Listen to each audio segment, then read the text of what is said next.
కాపులు ఇప్పుడు టీడీపీకి ఓటు వేయొద్దు, అది అలా వేస్తే మాత్రం కంపల్సరీగా రంగ ఆత్మ క్షోభిస్తుంది అంటున్నారు కదా.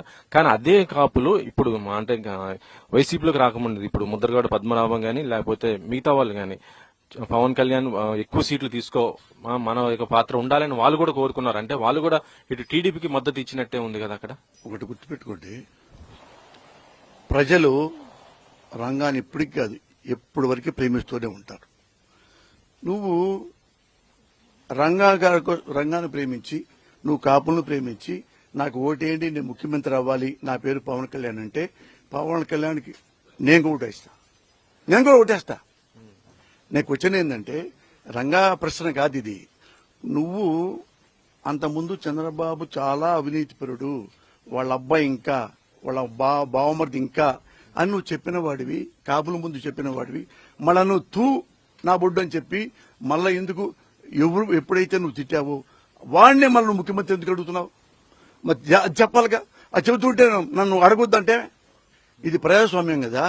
నువ్వు ఏం చెప్పినా తొలగపరంటున్నా అదే నేను అడిగేది. అందుకే వాళ్ళకేం చెప్తున్నానంటే నువ్వు ఎవరికైనా వేసుకో, రంగాన్ని చంపించిన వాడికి మీరు ఎలా వేస్తారు? అర్థమైందా? ఇప్పుడు నాకెవడన్నా ద్రోహం చేశాడు అనుకో, వాడికి ఓటు ఎందుకు వేస్తాను? ఓ చిన్న క్వశ్చన్, నీకు ద్రోహం చేసినా ఓటు ఏమంటే ఎందుకు వేస్తా? రీజన్ ఉండాలిగా.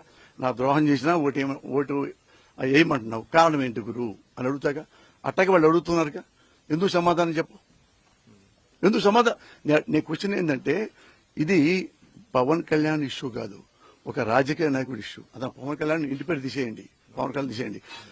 ఒక జనసేన ఒక అధ్యక్షుడు, ఈ అధ్యక్షుడు నిన్నెందుకు తిట్టావు? నేనంటే ఓటర్ని 100 అంట, నాకు క్రెడిబిలిటీ లేదు. ఎందుకని ఎలక్షన్ ఉంచోట్లేదుగా, ఎమ్మెల్యేగా ముఖ్యమంత్రి అవ్వాలని కోరుకోవట్లేదుగా. నేను కోరుకుంటే నువ్వు బుద్ధిగా మాడతా వెళ్ళి, అమ్మ అంతకుముందు తప్పు చేశాను, ఇంక తప్పు చేయను, క్షమించండి, ఏమైనా అవకాశం ఉంటే నాకు ఓటేయండి. ఇదే నేను చెప్తాను. అంటే జనసేన యొక్క ముఖ్య లక్షణం ఏంటంటే వైసీపీని అధికారం రావద్దు, మళ్ళీ జగన్ సీఎం కావకూడదు, దీనివల్ల ఓట్లు చేయకూడదని నేను ఇటు టీడీపీకి మద్దతు ఇస్తున్నానని చెప్తున్నాడు కదా.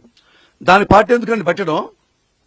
10 మంది 10 కార్లు వేసుకుని ఇళ్ళో చెప్పొచ్చు కదా, కార్యకర్తలాగా జగన్కేయద్దు అని చెప్పొచ్చుగా. దాని పార్టీ పెట్టి దాని సిలబస్ పెట్టి, దాని మేనిఫెస్టో పెట్టి, దాని జెండా వేసి, దాని గ్లాస్ పెట్టి, ఇవన్నీ ఈ ఎడాబడి చేసి ఇవన్నీ నేను ముఖ్యమంత్రి అవ్వడానికి వచ్చా, కానీ నాకు ముఖ్యమంత్రి వద్దు, ముఖ్యమంత్రి చంద్రబాబు చేయండి. అతను నువ్వు చెప్పే హక్కు నీకేడుంది?